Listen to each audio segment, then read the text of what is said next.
여러분, 오늘 이 이야기를 듣는 순간 아마 마음속 깊은 곳에서 작은 떨림이 시작될 겁니다. 지금 당장 휴대폰을 열어보면 연락처는 수십 명인데 정작 마음 편히 전화할 사람은 한 명도 없는 현실. 이 사실을 마주하는 순간 우리는 외로움이라고 이름 붙인 감정에 휩싸이곤 합니다. 그런데 혹시 이런 생각을 해보신 적 있으십니까? 지금 느끼는 이 허전함이 정말 친구가 없어서 생긴 걸까? 아니면 친구는 있어야 한다는 오래된 믿음에 스스로를 억지로 끼워 맞추려다 생겨난 고통일까?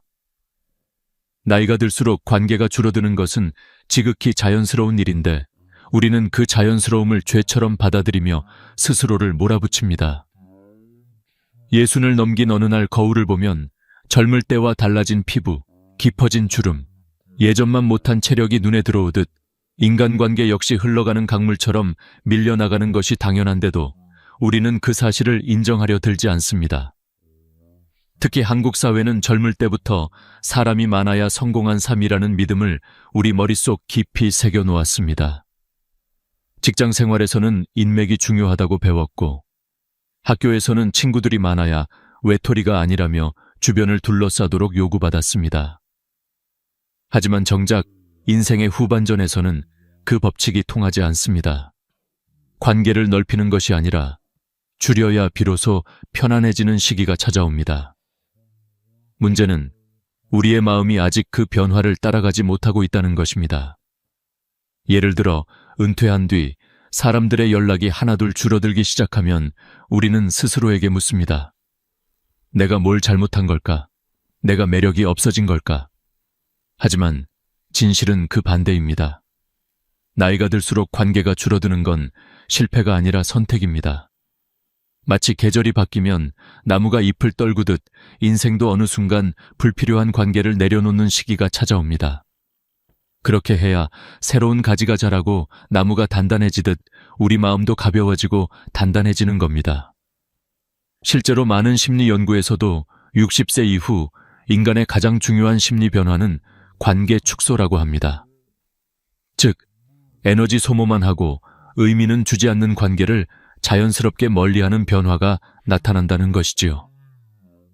이는 결코 부정적인 신호가 아닙니다.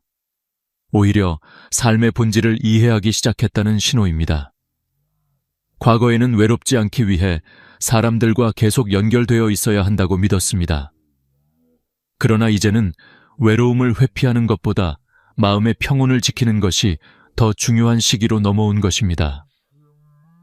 우리가 이 변화를 인정하는 순간 비로소 문제의 원인이 친구가 없음이 아니라 친구는 꼭 있어야 한다는 강박이었음을 깨닫게 됩니다.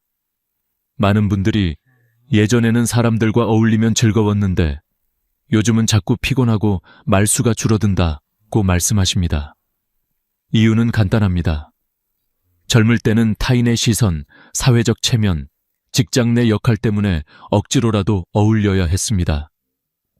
하지만 이제는 그 모든 가면을 벗어도 되는 시기입니다. 그럼에도 불구하고 우리는 과거의 습관 때문에 여전히 모임에 나가고 억지로 웃고 억지로 맞장구를 치며 스스로를 지칩니다. 집에 돌아오는 순간 깊은 한숨과 함께 도대체 내가 왜 거기 있었을까? 라는 자책이 찾아오지요. 그러나 그 후회는 잘못이 아니라 몸과 마음이 보내는 신호입니다. 이제 그만 놓아도 된다는 신호, 더 이상 그런 관계가 필요하지 않다는 신호입니다. 우리가 해야 할 일은 그 신호를 무시하지 않는 것입니다. 고독은 두려운 것이 아니라 성숙한 사람만이 누릴 수 있는 특권입니다. 우리가 평생 남의 시선 속에서 살아왔기 때문에 혼자 있는 시간을 불안하게 느끼는 것뿐이지 사실 혼자 있는 시간만큼 자유로운 시간은 없습니다. 누구의 평가도 필요 없고 누구에게 맞출 필요도 없으며 오직 나 자신만을 위한 시간이기 때문입니다. 이렇게 말하면 어떤 분들은 그래도 사람 없이 어떻게 살아? 라고 하십니다. 하지만 진짜 중요한 건 사람의 숫자가 아니라 관계의 깊이입니다. 심리학에서는 관계 포만감이라는 개념이 있습니다. 즉, 관계의 수가 많아야 만족스러운 것이 아니라 나를 이해해주는 단 한 사람만 있어도 충분하다는 의미입니다.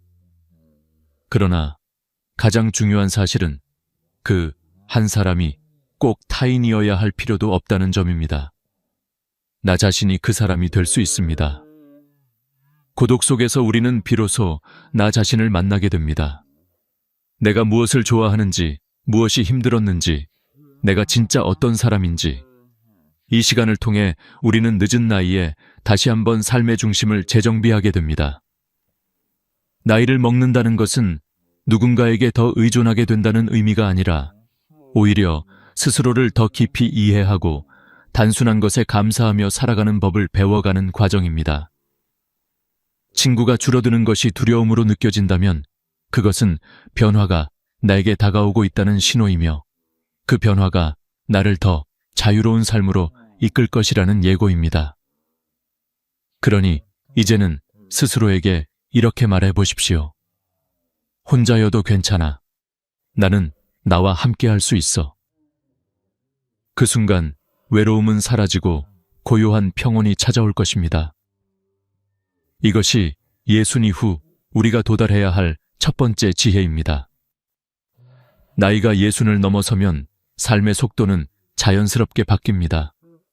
예전에는 사람들 속에서 존재감을 확인하려 애썼다면 이제는 마음이 먼저 조용한 곳을 찾기 시작합니다. 그런데 이상하게도 많은 분들은 그 변화를 두려움으로 받아들입니다. 친구가 줄어드는 게 실패라고 착각하기 때문입니다. 하지만 진짜 진실은 그 반대입니다. 관계가 줄어드는 건 인생이 깊어지고 있다는 신호입니다. 그 사실을 깨닫는 데에는 시간이 필요하고 때로는 아주 조용한 순간이 계기가 되기도 합니다. 최민수 씨에게도 그런 순간이 있었습니다. 그는 은퇴 후 처음으로 아무 약속도 없는 토요일을 맞았고 그날 혼자 동네 뒷산을 걸어 올라갔습니다. 처음엔 어색했습니다. 손에 들린 물병이 어쩐지 허전해 보였고 옆 사람을 따라 걷던 속도가 사라지자 걸음마저 서툴게 느껴졌습니다. 하지만 10분, 20분 지나자 몸의 긴장이 풀렸고 마침내 정상 근처에 도착했을 때 그는 오래 잊고 지냈던 감정을 느꼈습니다. 편안함. 아무도 시끄럽게 떠들지 않고 누구도 자랑을 늘어놓지 않고 억지 미소를 지을 필요 없는 공간에서 찾아온 고요함이었습니다. 벤치에 걸터앉아 도시를 내려다보며 최민수 씨는 마음속에서 이렇게 중얼거렸습니다. 내가 외로웠던 건 혼자여서가 아니었구나. 진짜 나를 숨기고 살았기 때문이었구나. 그날 이후 그는 자신을 관찰하기 시작했습니다. 모임에서 돌아온 날은 왜 그렇게 지쳐 있었는지, 왜 억지 라프를 지어야 했는지, 왜 집에 돌아오면 공허함만 남았는지 이유를 찾으려고 했습니다. 그리고 결론에 도달했습니다. 사람 많은 곳에 있음에도 마음은 언제나 혼자였다는 것. 오히려 사람들 사이에 있을 때 외로움이 더 짙어졌다는 사실. 심리학에서 이를 사회적 고립의 역설이라고 부르는데 관계의 양이 많은데도 정서적 교류가 적으면 뇌는 더 큰 고독감을 느낀다고 합니다. 반대로 혼자 있으면서도 마음이 편안하면 외로움은 사라지고 고독이라는 깊은 안정으로 바뀝니다. 최민수 씨에게도 그 변화는 천천히, 그러나 확실하게 찾아왔습니다. 그는 억지로 잡던 약속들을 하나씩 내려놓기 시작했습니다. 연락이 와도 마음이 원하지 않으면 정중하게 거절했고 단톡방 알림이 울려도 일부러 읽지 않았습니다. 처음엔 불안했습니다. 내가 이렇게 지내도 되는 걸까? 하지만 며칠만 지나자 오히려 마음이 가벼워졌습니다. 다른 사람의 일정에 맞추지 않아도 좋았고 억지로 맞춰 웃을 필요도 없어졌습니다. 무엇보다 그는 자신이 선택한 고요 속에서 살아있다는 느낌을 더 강하게 받았습니다. 어느 날 그는 조용한 카페에서 혼자 커피를 마셨습니다. 벽에 걸린 낡은 사진들을 바라보다가 문득 깨달았습니다. 젊을 때의 자신은 늘 누군가와 연결되어 있어야만 가치 있는 사람이라고 믿었다는 것. 하지만 이제는 다르게 느껴졌습니다. 혼자 있어도 충분히 괜찮고 오히려 혼자일 때 더 진짜 자신과 가까워진다는 사실을 예순을 넘긴 지금에서야 온몸으로 이해하게 된 것입니다. 그는 책을 펴고 몇 시간 동안 읽었습니다. 밖에서는 사람들이 분주하게 움직였지만 그는 전혀 흔들리지 않았습니다. 오히려 그 고요가 그날 하루를 더 풍성하게 만들었습니다. 사람들은 흔히 이렇게 말합니다. 혼자 있으면 외롭지 않나요? 그러나 진실은 이렇습니다. 혼자 있는 시간을 즐길 줄 아는 사람은 결코 외롭지 않습니다. 외로운 건 혼자 있기 때문이 아니라 다른 사람들 속에서 내 존재가 보이지 않을 때입니다. 그걸 깨달은 순간 최민수 씨의 삶은 완전히 달라졌습니다. 그는 과거처럼 사람들과 어울리는데 에너지를 쏟지 않고 대신 자신에게 집중하기 시작했습니다. 아침마다 산책하며 나무의 향기를 느끼고 점심엔 작은 식당에서 혼자 따뜻한 국밥을 먹었습니다. 처음엔 혼자 식사하는 게 어색했지만 시간이 지나자 오히려 자유롭다고 느끼게 되었습니다. 누가 뭐라고 하든 자신의 속도로 살 수 있다는 것. 그 자유로움이 그에게 큰 안정감을 주었습니다. 그리고 신기하게도 혼자 있는 시간이 편해질수록 마음이 넉넉해졌습니다. 그는 오래된 친구를 억지로 붙잡아 두려 하지 않았고 연락이 뜸해진 사람들을 원망하지도 않았습니다. 자연스럽게 멀어지는 인연은 흘러가는 물과 같았고 억지로 잡아두려 할수록 더 힘들어진다는 걸 깨달았습니다. 그렇게 관계를 내려놓자 오히려 마음의 공간이 넓어졌습니다. 그러던 어느 날 대학 동창 중 한 사람이 조용히 연락을 보내왔습니다. 요즘 잘 지내냐? 산책하다 보니 네 생각이 나더라. 차 한잔 할래? 그 만남은 다른 모임과는 전혀 달랐습니다. 자랑도 없었고 비교도 없었고 시끄러운 웃음도 없었습니다. 두 사람은 잠시 말없이 앉아 커피를 마셨고 햇살이 창문을 통해 부드럽게 스며드는 동안 서로의 근황을 진솔하게 나눴습니다. 집으로 돌아온 최민수 씨는 생각했습니다. 사람이 많을 필요가 없구나. 이렇게 마음이 편한 사람 한 명이면 충분하구나. 그날 이후 그는 친구의 숫자를 세지 않았습니다. 숫자가 아니라 깊이가 중요하다는 걸 깨달았기 때문입니다. 최민수 씨의 이야기는 우리에게 중요한 사실을 일깨워줍니다. 예순을 넘긴 지금 친구가 줄어드는 건 상실이 아니라 선택입니다. 억지 관계를 정리하고 진짜 나와 마주하는 시간으로 돌아오는 과정입니다. 그리고 그 과정은 인생 후반부를 더욱 단단하고 평화롭게 만들어줍니다. 혼자 있는 시간 속에서 비로소 자기 자신을 이해하고 원하는 삶을 걸어갈 힘이 생기기 때문입니다. 관계의 축소가 아니라 삶의 정리, 고독이 아니라 성숙, 줄어들미 아니라 깊어짐. 그 변화의 한가운데에 최민수 씨가 있었고 지금 이 영상을 보는 여러분도 같은 길을 걷고 있습니다. 혼자여도 괜찮습니다. 아니, 혼자일 때 비로소 진짜 나를 만나게 됩니다. 나이가 들면 관계가 줄어드는 것은 자연스러운 일입니다. 그러나 대부분의 사람들은 이 변화를 불안으로 받아들입니다. 내가 뭔가 잘못한 건 아닐까? 혹시 나만 뒤처지는 건 아닐까 하는 생각이 마음을 짓누르기 때문입니다. 하지만 진짜 문제는 관계가 줄어드는 것이 아니라 줄어드는 관계를 받아들이지 못하는 우리의 마음입니다. 이 마음의 혼란을 가장 깊게 경험한 사람이 바로 최민수 씨였습니다. 은퇴 후 그의 주변에서 가장 먼저 사라진 것은 회사 동료들이었습니다. 퇴직식에서는 서로 자주 보자, 연락하자고 말했지만 그 약속은 오래가지 않았습니다. 처음 몇 달은 술자리도 있었고 점심 약속도 있었지만 시간이 흐를수록 연락은 점점 뜸해졌습니다. 단톡방에서도 말이 줄었고 결국 아무도 말을 하지 않는 죽은 방이 되어갔습니다. 민수 씨도 몇 번 먼저 연락을 해봤습니다. 다음 주에 시간 되면 볼까요? 하지만 돌아오는 답은 늘 비슷했습니다. 아, 미안. 요즘 너무 바쁘다. 다음에 보자.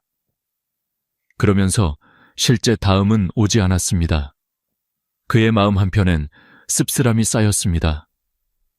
자신이 사람들에게 그저 직장에서 함께 일하던 동료였다는 걸, 역할이 끝나면 관계도 끝난다는 걸 뒤늦게 깨닫게 된 것입니다.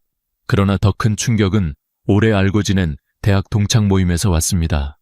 자랑과 비교가 난무하는 자리 속에서 그는 자신의 존재가 작아지는 것을 느낄 수밖에 없었습니다.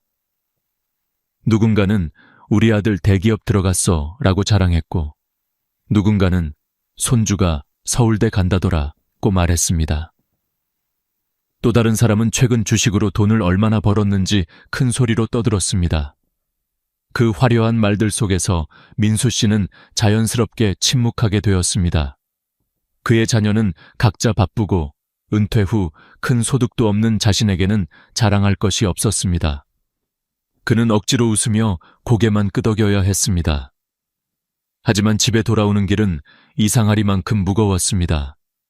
심장은 조용한데 머릿속은 시끄러웠고 집 문을 열고 들어가자 갑자기 몸살처럼 피곤함이 몰려왔습니다.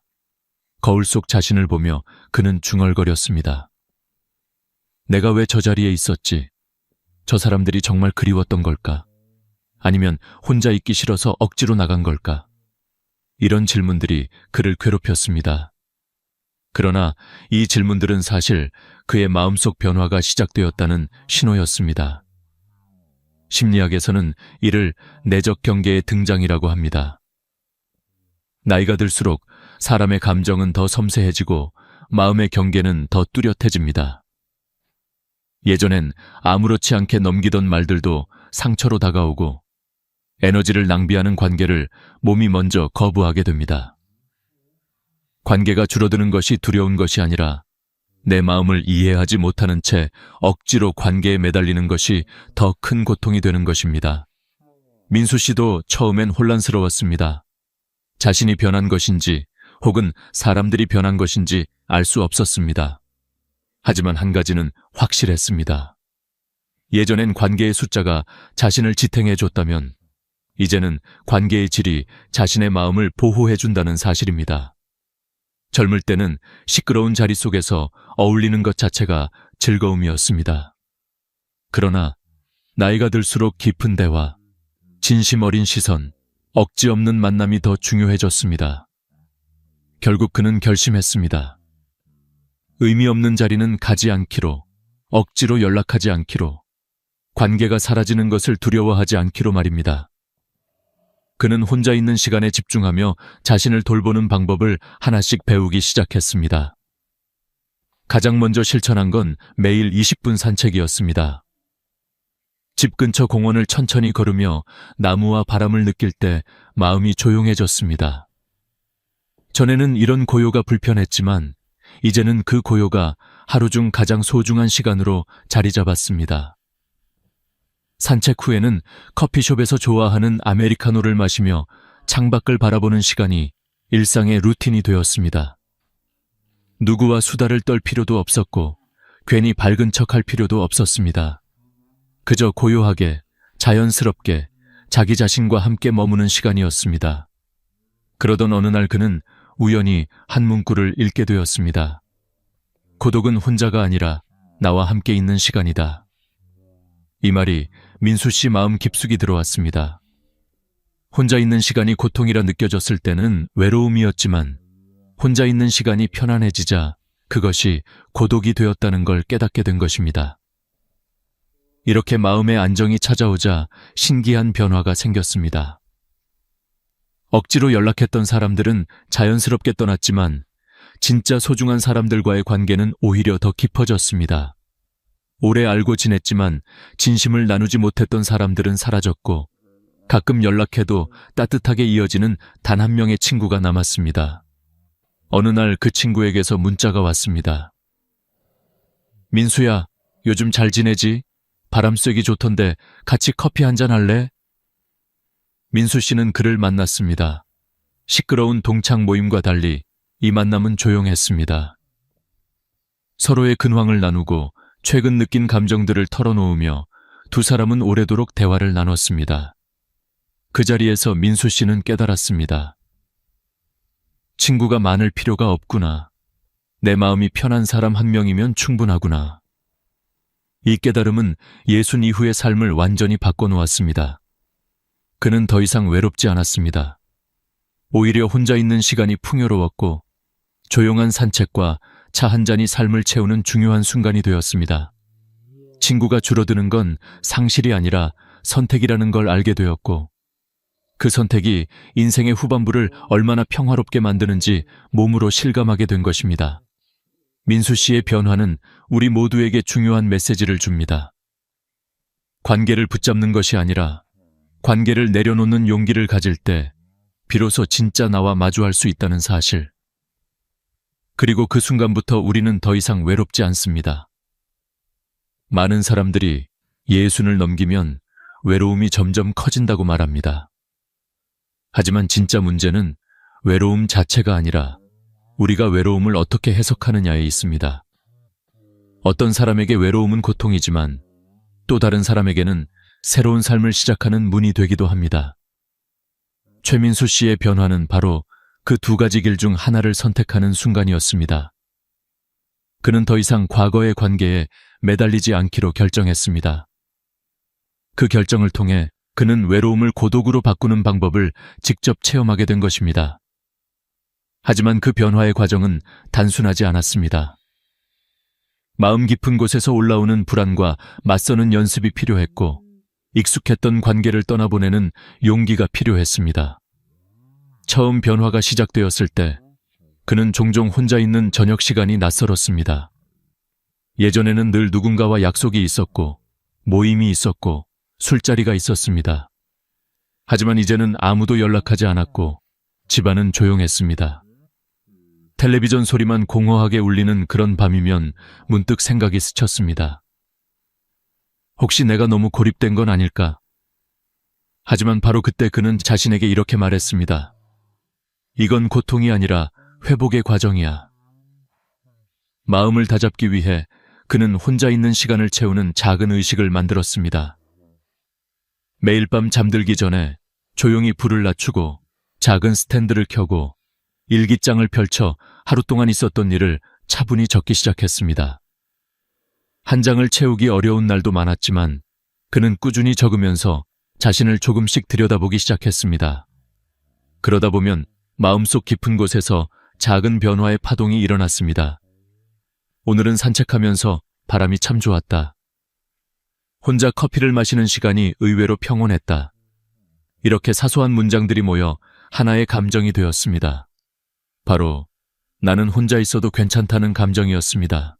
심리학자 로라 카스텐슨의 사회정서 선택 이론에 따르면 나이가 들수록 인간은 관계의 양보다 질을 더 중요하게 여긴다고 합니다. 젊을 때는 많은 사람들과 어울리며 넓은 네트워크를 쌓는 것이 필수적이지만 인생 후반부에 가까워질수록 사람들은 자연스럽게 정서적으로 의미 있는 관계를 선택하게 됩니다. 이 이론은 민수 씨의 삶과 너무나 잘 맞아떨어졌습니다. 그는 자신도 모르게 그런 선택을 하고 있었던 것입니다. 무의미한 대화, 억지 웃음, 과장된 자랑이 난무하는 자리에서 불편함을 느꼈던 것도, 혼자 산책하며 느꼈던 편안함도 모두 그의 마음이 의미 있는 관계를 향해 움직이고 있다는 증거였습니다. 인생의 남은 시간이 소중하기 때문에 더 이상 형식적인 관계에 에너지를 쓰고 싶지 않았던 겁니다. 그는 이 변화가 단순한 감정의 흐름이 아니라는 것을 점차 이해하기 시작했습니다. 어느 날 산책을 하다가 벤치에 앉아 하늘을 바라보며 자신에게 조용히 물었습니다. 나는 지금 진짜로 무엇을 원하고 있을까? 답은 너무 명확했습니다. 평온함, 진정성, 그리고 나 자신과의 화해. 그는 평온함을 원했고, 다른 사람들의 눈치를 보지 않아도 되는 자유를 원했고, 그동안 외면했던 진짜 나를 다시 만나고 싶었습니다. 그 목표를 떠올리자 마음속에서 하나의 방향이 잡히기 시작했습니다. 그는 더 이상 외로움을 두려워할 필요가 없었습니다. 외로움은 그가 진짜 자신에게 돌아가는 길이었으니까요.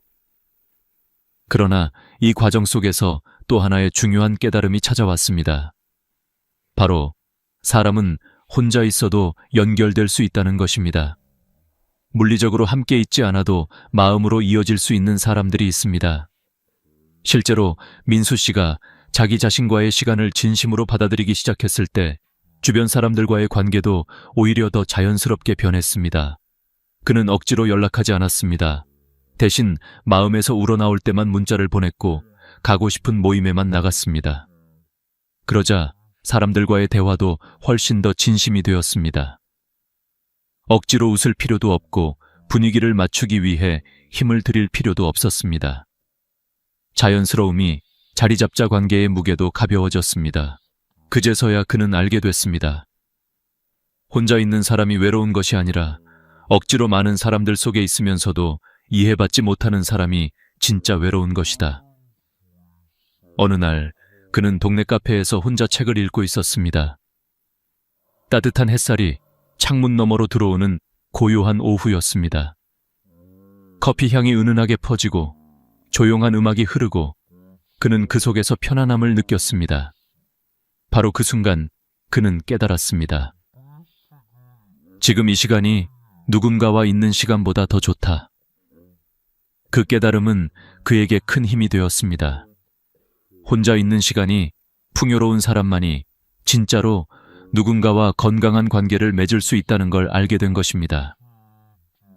그리고 신기하게도 그가 혼자 있는 시간을 진심으로 사랑하게 되자 사람들도 그를 더 편하게 대하기 시작했습니다. 억지로 웃지 않아도 자랑하지 않아도 꾸미지 않아도 되었기 때문입니다. 그의 태도가 바뀌자 그의 인간관계도 바뀌었습니다. 진짜로 마음이 통하는 친구 한두 명이 남았고 그 관계는 이전보다 훨씬 깊어졌습니다. 숫자는 줄었지만 깊이는 커졌습니다. 그는 더 이상 외롭지 않았습니다. 그리고 그는 깨달았습니다.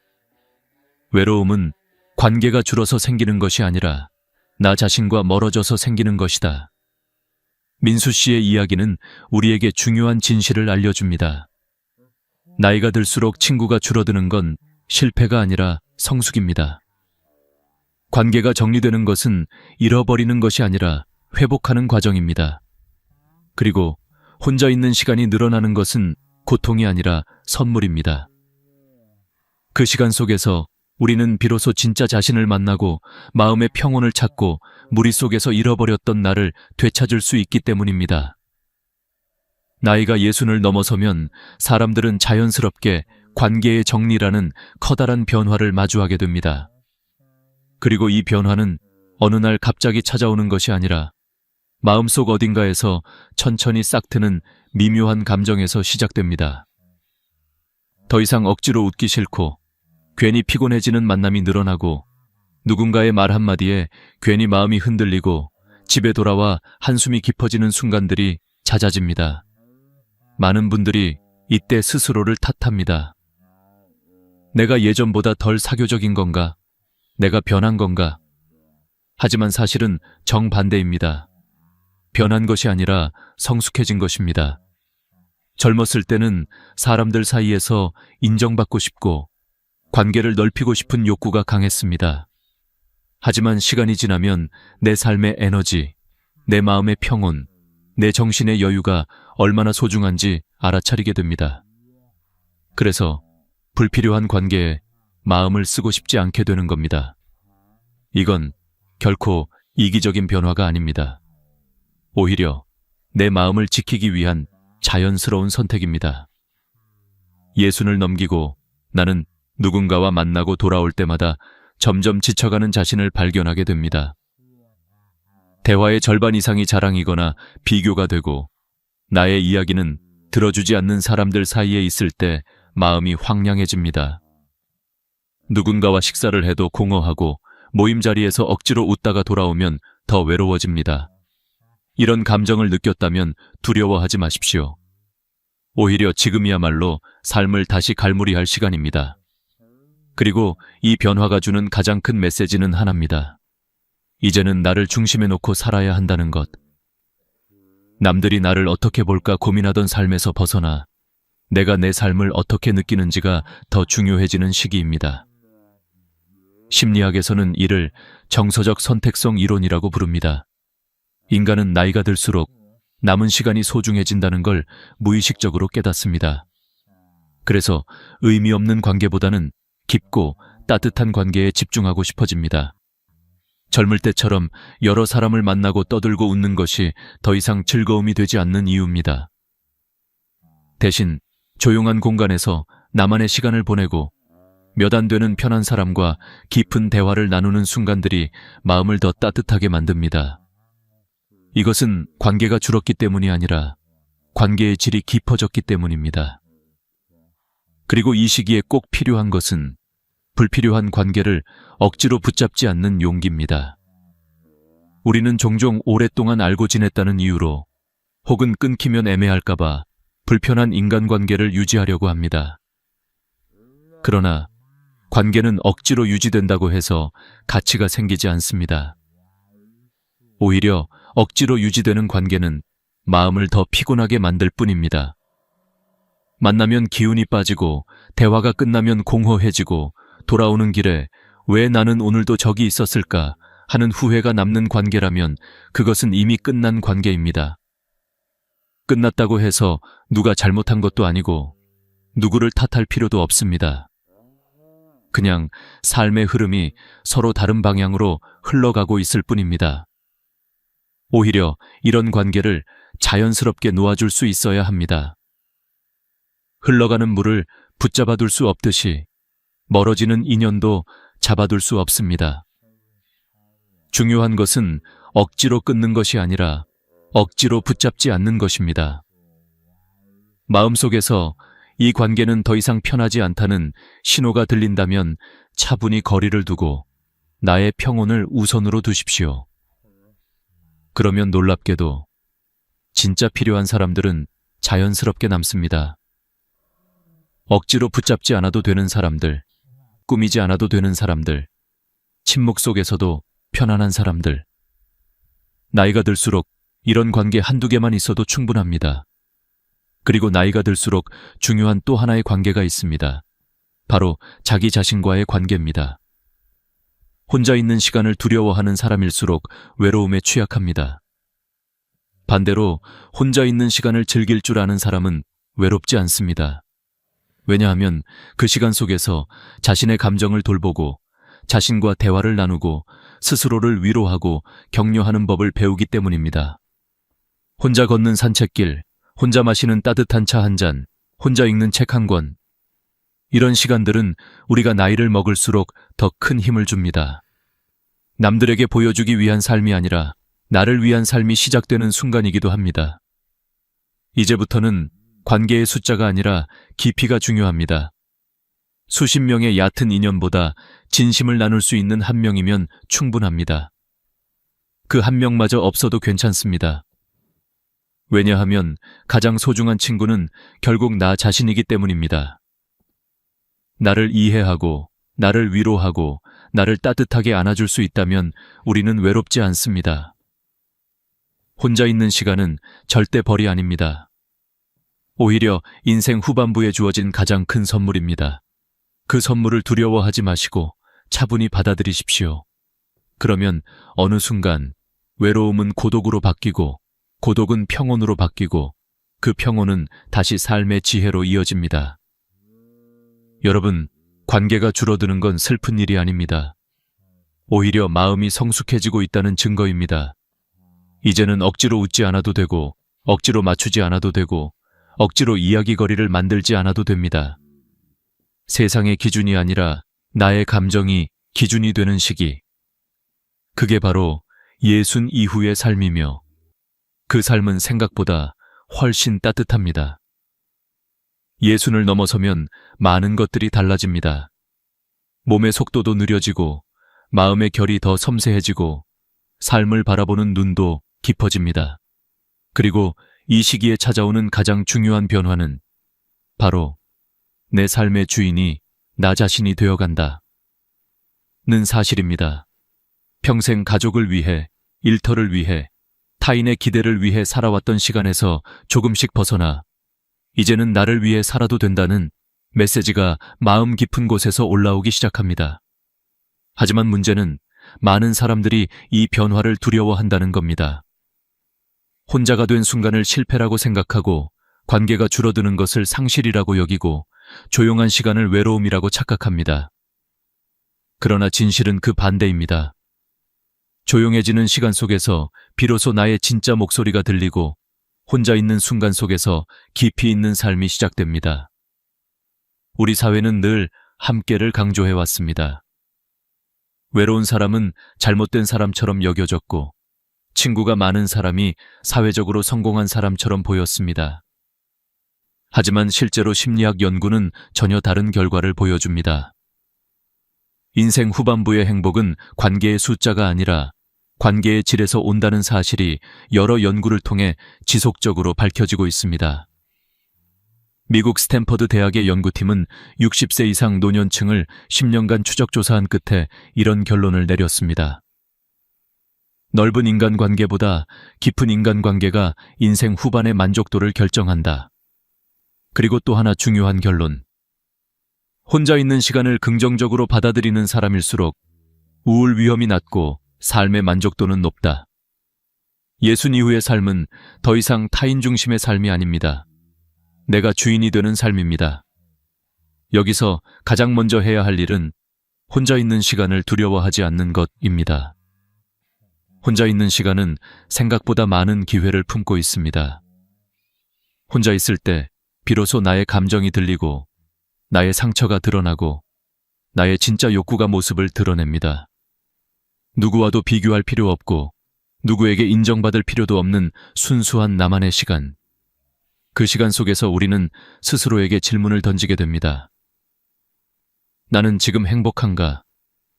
나는 어떤 삶을 살고 싶은가? 나는 무엇을 좋아하고 무엇을 싫어하는가?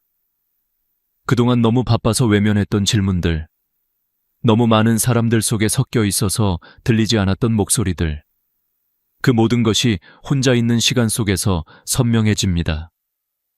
그리고 삶은 그 질문들의 답을 찾아가는 과정 속에서 다시 살아납니다. 혼자 걷는 산책길에서 마음이 편안해지는 이유도, 혼자 마시는 커피 한 잔의 위로가 되는 이유도, 혼자 조용히 책을 읽다 눈물이 나는 이유도 모두 그 속에서 잊고 지냈던 나 자신이 깨어나기 때문입니다. 타인의 시선 속에서 묻혀버렸던 진짜 내가 다시 제자리를 찾기 시작하는 겁니다. 그러나 이 과정에서 한 가지 중요한 법칙이 있습니다. 혼자 있는 시간을 잘 보내는 사람만이 좋은 인간관계를 유지할 수 있다. 외로운 사람이 친구를 찾으면 관계는 무거워지고 의존이 생기고 상대에게 부담을 주게 됩니다. 반대로 혼자가 편안한 사람은 필요한 만큼만 관계를 맺고 상대에게 기대지 않고 건강한 거리감을 유지합니다. 이런 사람이 오히려 더 좋은 인연을 끌어들이게 됩니다. 왜냐하면 그 사람에게는 억지로 붙잡는 절박함이 없고 타인을 지치게 하는 불안도 없기 때문입니다. 마음이 단단한 사람, 혼자 있어도 흔들리지 않는 사람은 다른 사람도 편안하게 만듭니다. 그리고 이제부터 정말 중요한 이야기를 해드리겠습니다. 관계가 줄어드는 것은 결핍이 아니라 정리입니다. 젊을 때는 모든 관계가 소중해 보입니다. 연락이 오면 무조건 나가야 할 것 같고, 모임에 빠지면 뒤처지는 것 같고, 사람들 사이에 있어야 내가 존재하는 것 같았습니다. 하지만 나이가 들수록 알게 됩니다. 나를 피곤하게 만드는 관계는 오래 두는 것이 아니라 빨리 놓아주는 것이 나에게 이롭다는 사실을요. 거절하지 못해서 계속 만나는 사람들, 만나고 나면 하루 종일 마음이 무겁고 에너지가 빠지는 사람들, 대화를 해도 진심이 오가지 않고 늘 비교 자랑 평가로만 가득한 관계들, 이런 관계들은 내 삶을 밝게 하지 못합니다. 오히려 내 마음의 평화를 갉아먹습니다. 그러니 죄책감을 느끼지 말고 자연스럽게 멀어지는 인연을 그대로 흘려보내십시오. 여러분을 책임져야 할 사람은 아무도 없습니다. 여러분의 마음을 지켜야 할 사람은 오직 여러분 자신뿐입니다. 그리고 이제는 새로운 관계를 만들기 위해 노력할 필요도 없습니다. 인생 후반부에서 가장 중요한 관계는 내가 나를 얼마나 잘 돌보느냐 입니다. 내게 따뜻한 말을 해주고 나의 감정을 인정해주고 나를 위로해주고 나에게 안정감을 주는 것. 이런 감정적 돌봄이 쌓이면 외로움은 더 이상 힘을 잃게 됩니다. 외로움이 사라지는 것이 아니라 외로움이 내 삶을 흔들 힘을 잃게 되는 겁니다. 이것이 바로 고독이 주는 가장 깊은 축복입니다. 고독은 나를 강화시키고 단단하게 만들고 삶을 스스로 이끌 수 있는 힘을 줍니다. 그리고 마지막으로 꼭 기억해야 할 사실이 있습니다. 관계가 줄어드는 것은 자연스러운 인생의 흐름이며 그 흐름을 받아들이는 사람이 더 평온하게 산다. 봄에 핀 꽃이 가을이면 지듯이 관계도 계절을 따라 변합니다. 싹이 트고 꽃이 피고 열매를 맺고 떨어져 나가는 과정이 있는 것처럼 관계도 시작이 있으면 끝도 있습니다. 그 끝을 두려워할 필요는 없습니다. 끝은 새로운 평온의 시작이기 때문입니다. 누군가가 떠난 자리에는 고요함이 찾아오고 그 고요함 속에서 우리는 나를 더 깊이 들여다볼 수 있습니다. 이제 여러분도 더 이상 두려워하지 않아도 됩니다. 외로움은 여러분을 공격하기 위해 존재하는 것이 아니라 여러분이 혼자 설 수 있도록 도와주는 일종의 신호입니다. 그 신호를 받아들여 이제는 나를 위해 살겠다라고 결심하는 순간 인생 후반부는 완전히 달라집니다. 그리고 그 변화는 여러분이 생각하는 것보다 훨씬 더 따뜻합니다. 훨씬 더 조용하고 훨씬 더 깊으며 훨씬 더 평화롭습니다. 여러분, 이제는 숫자가 아니라 깊이입니다. 관계가 아니라 나 자신입니다. 타인의 기대가 아니라 내 마음입니다. 혼자 있어도 충분합니다. 혼자일 때 더 강해집니다. 혼자 있는 시간 속에서 여러분의 삶은 다시 피어나게 될 겁니다. 오늘 이 영상을 함께 해주신 여러분, 진심으로 고맙습니다. 여러분은 이미 충분히 잘하고 계십니다. 혼자여도 괜찮습니다. 아니, 혼자일 때야말로 인생의 본질을 가장 깊게 이해하는 순간입니다. 여러분의 내일이 오늘보다 더 평온하기를 진심으로 응원합니다.